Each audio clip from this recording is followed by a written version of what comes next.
quels sont les principaux domaines en sociologie? Comme toute autre activité productive, en sociologie également, il existe une division du travail, ce qui donne naissance à différentes catégories de sociologues, mais également à différents domaines d'activité, différentes branches, différents secteurs d'activité en sociologie. Ainsi, on a la sociologie de la famille, la sociologie du travail, la sociologie de l'immigration, la sociologie de la jeunesse, la sociologie de ceci, la sociologie de cela. Bref, on va essayer d'ordonner un peu tout ça pour s'y retrouver plus ou moins. Mais avant de commencer, deux petits principes à ne pas oublier.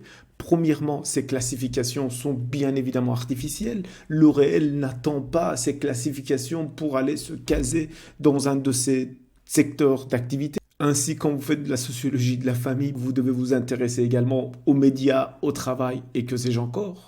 Le deuxième principe, c'est que la sociologie, elle est partout. Et ceci, c'est un principe fondateur de la sociologie, parce qu'on considère justement que tout, au moins partiellement, peut être construit socialement.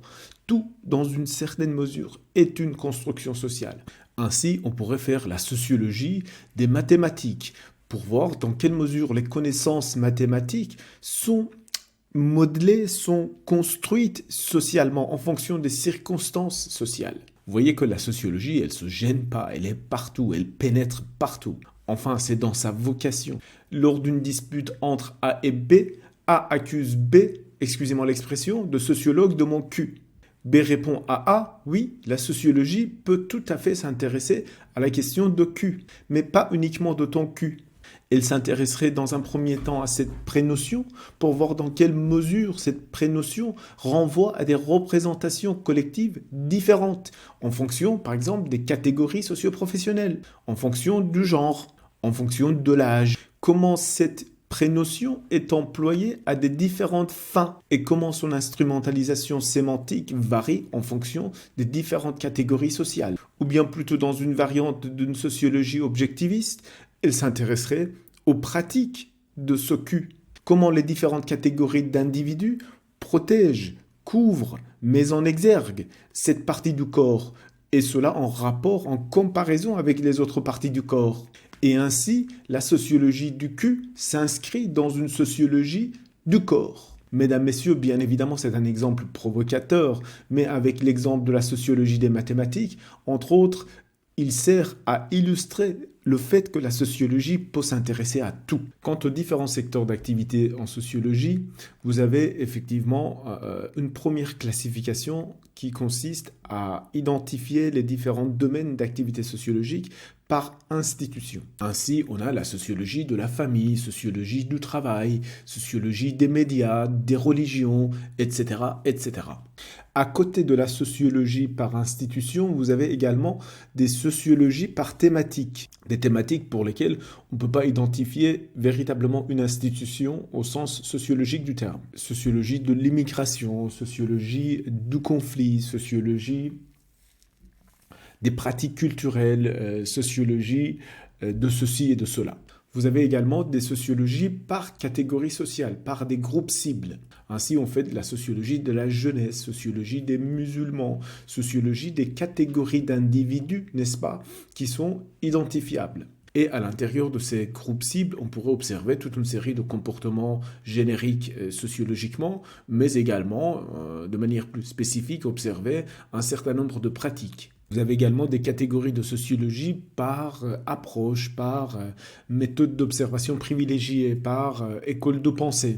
Ainsi, vous avez la sociologie explicative, compréhensive, sociologie pragmatique, sociologie positiviste durkheimienne, la microsociologie, la macrosociologie. Toujours au sein de ces différentes approches en sociologie, on pourrait également classifier des sociologies par leur position vis-à-vis de la question de la neutralité axiologique. Par exemple, vous avez la sociologie critique de Pierre Bourdieu, qui, dans une certaine mesure, je dis bien dans une certaine mesure, s'oppose à la sociologie de la critique de Luc Boltanski.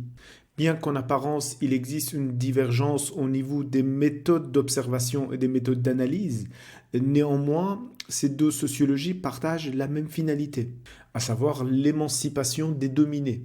Ou encore, il y a la sociologie islamique qui, dans la continuité, disons, des travaux de l'école de Francfort et de la théorie critique, considère que, effectivement, la sociologie devrait permettre l'émancipation islamique des individus.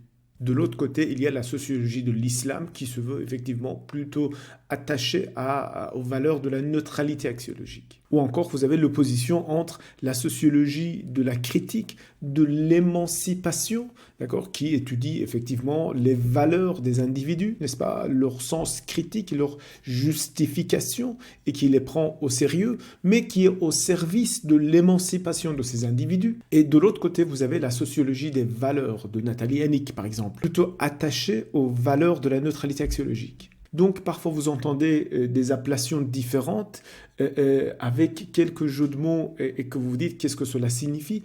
En effet, ces différences dans la formulation des sociologies marquent des différences épistémologiques cachées, des différences du point de vue méthodologique cachées. Donc, entre la sociologie critique et la sociologie de la critique, en effet, il y a bel et bien une différence fondamentale entre les méthodes d'observation et les méthodes d'analyse, bien qu'on partage plus ou moins les mêmes points de vue de la finalité de la sociologie. Tandis qu'entre la sociologie de la critique et la sociologie des valeurs, ce sont des appellations différentes et cela renvoie, si vous voulez, à des considérations différentes vis-à-vis de ce que devrait être la finalité de la sociologie et particulièrement son rapport avec la neutralité axiologique. Bien que leurs méthodes d'observation, leurs méthodes d'analyse et leurs objets d'étude sont plus ou moins les mêmes. Donc vous avez grosso modo 4 grands critères de catégorisation des sociologies. Premièrement, faire de la sociologie par institution. Deuxièmement, faire de la sociologie par thématique, soit des thématiques bien ciblées comme l'immigration, soit des thématiques transversales comme le conflit. Troisièmement, faire de la sociologie par groupe cible, par catégorie sociale, sociologie de la jeunesse par exemple. Et quatrièmement, des catégories de sociologie par approche, par posture paradigmatique. Voilà, j'ai fini avec cette petite vidéo. Si vous avez des questions, vous pouvez les poser dans les commentaires. À bientôt.